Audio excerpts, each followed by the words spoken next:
Iran के underground Natanz atomic reactor में पिछले साल यानी जुलाई 2020 में हुए विस्फोट का राज खुल गया है। ये विस्फोट किसी और ने नहीं, इजराइल ने ही करवाया था और ये कबूलनामा किया है खुद इजराइल की खुफिया एजेंसी मोसाद के पूर्व चीफ योसी कोहिन ने। ईरान और इजराइल की अदावत में एक्स मोसाद चीफ के कबूलनामे ने आग में घी डाल दिया है। कोहिन ने कहा कि नतांज एटॉमिक प्लांट में हुआ धमाका कोई हादसा नहीं था, बल्कि सोची समझी रणनीति के तहत यह अटैक करवाया गया था मोसाद के इशारे पर। इसी बात की आशंका पूरी दुनिया समेत ईरान को भी थी। इसी आशंका को और मजबूत कर दिया इसी परमाणु रिएक्टर पर 11 अप्रैल 2021 को फिर से हुए हमले ने। यह हमला तो पिछले हमले से भी ज्यादा पिन पॉइंटेड और घातक था। इसमें नतांज अंडरग्राउंड एटॉमिक रिएक्टर की मशीनें और पावर लाइन तक तबाह हो गए थे।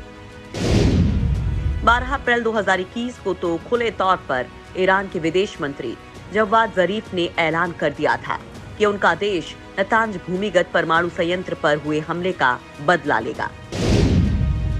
इजराइल को इस हमले का दोषी ठहराते हुए ईरान ने ऐलान कर दिया था कि वो इजराइल की ईंट से ईंट बजा देगा।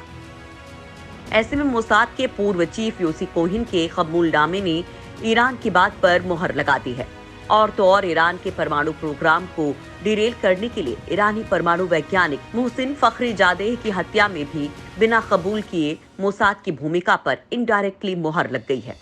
एक तरफ तो ईरान अपने परमाणु रिएक्टर पर हुए अटैक को लेकर तिल मिलाया हुआ है, दूसरी ओर कोहिन ने खुल्लम खुल्ला पूरी दुनिया के सामने धमकी दे डाली कि ईरान के परमाणु वैज्ञानिक अगर ईरान के लिए काम करना बंद नहीं कर देते तो अगला नंबर उनका ही होगा। इजराइल उन्हें भी जिंदा नहीं छोड़ेगा, उन्हें भी जहन्नुम भेजकर ही दम लेगा। मोसाद को डेविड बानिया के तौर पर नया चीफ मिल चुका है और एक्स चीफ आग उगल रहा है। ऐसे में दोनों देशों के बीच बढ़ती जुबानी जंग असल में क्या रूप अख्तियार करती है, इससे मिडिल ईस्ट आशंका में बेचैन है।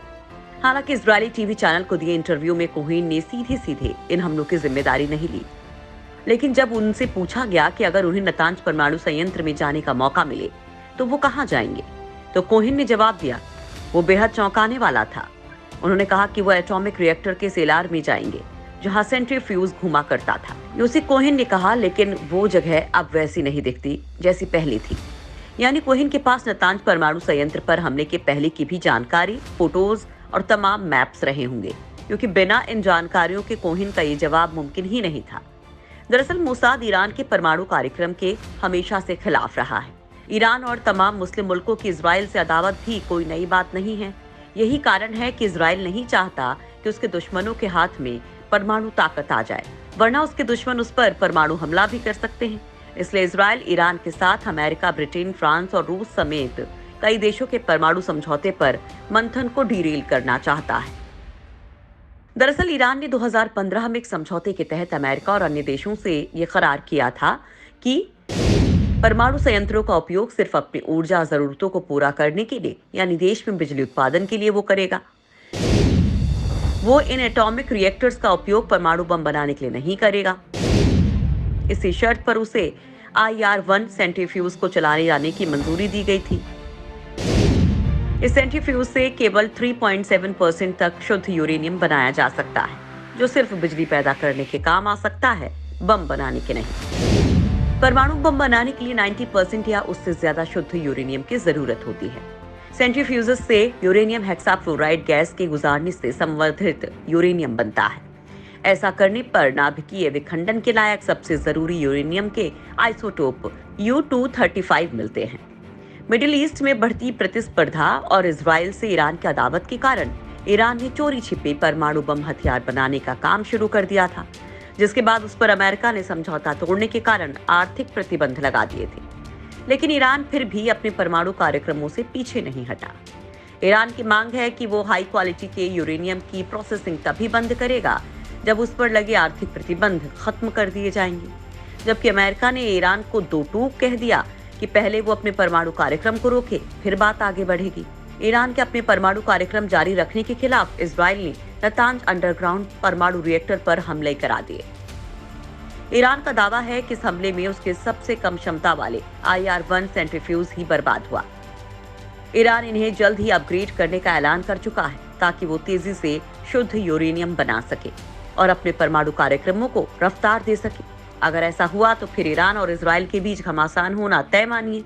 हालांकि डिफेंस एक्सपर्ट्स की माने तो ईरान के एटॉमिक रिएक्टर्स को जितना नुकसान हुआ है, उसके बाद इस परमाणु रिएक्टर को चालू करने में कम से कम 9 महीने लग जाएंगे। आपको बता दें कि इजराइल की खुफिया एजेंसी मूसाद को दुनिया की सबसे खतरनाक और खूंखार खुफिया एजेंसी यूं ही नहीं कहा जाता। मूसाद के बारे में जुमले तो यहाँ तक हैं कि मरने वाले को मरने के बाद भी पता नहीं लगता कि वो मूसाद का शिकार हुआ है। इसी तर्ज पर मूसाद ने नतांज अंडरग्राउंड एटॉमिक रिएक्टर्स पर भी हमला करवाया था। ईरान के परमाणु वैज्ञानिकों ने परमाणु रिएक्टर के लिए संगमरमर के फाउंडेशन का ऑर्डर दिया था। मूसाद ने ये जानकारी पहले ही हासिल कर ली थी। इसके बाद मूसाद ने बनाया वो प्लान कि ईरान को उसकी कानो कान खबर तक नहीं लगी।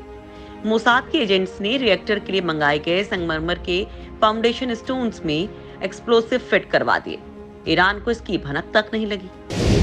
यही foundation stone Natanz underground atomic reactors में इस्तेमाल किए गए, जिन्हें वक्त आने पर इजराइल ने ईरान से हजारों किलोमीटर दूर बैठे बैठे ही ट्रिगर अप कर दिया और नतांज अंडरग्राउंड एटॉमिक रिएक्टर्स में जबरदस्त धमाका हो गया, जिससे ईरान के परमाणु कार्यक्रम को जबरदस्त झटका लगा है। एक्सपर्ट्स मानते हैं कि इजराइल के साथ चले हमास के संघर्ष में भले ही रॉकेट हमास ने दागे हों, लेकिन इसकी सप्लाई और मैन्युफैक्चरिंग के पीछे हाथ ईरान का ही था। ईरान ही गाजा पट्टी में मौजूद हमास और फिलिस्तीनी इस्लामिक जिहाद जैसे आतंकी संगठनों को सालों से मदद पहुंचा रहा है। इन्हें रॉकेट और हथियार बनाने की ट्रेनिंग भी ईरान से ही मिल रही है। लिहाजा ऐसे में जबकि बाइडेन प्रशासन ईरान को 2015 वाले उस परमाणु समझौते में फिर से शामिल होने के लिए कह रहा है, उससे खुद अमेरिका के तत्कालीन राष्ट्रपति ट्रंप 2018 में अलग हो गए थे।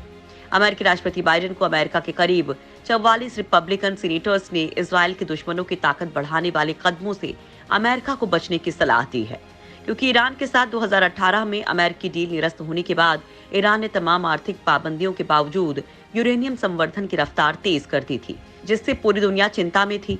अगर ईरान पर से अमेरिका, रूस, ब्रिटेन और यूरोपीय यूनियन ने परमाणु बम न बनाने के एवज में आर्थिक प्रतिबंध हटा लिए, तो ईरान को जो आर्थिक मदद मिलेगी उससे वो मिडिल ईस्ट के लिए परमाणु बम से ज्यादा खतरनाक मिसाइल, रॉकेट और ड्रोन जैसे हथियार बनाना तेज कर देगा।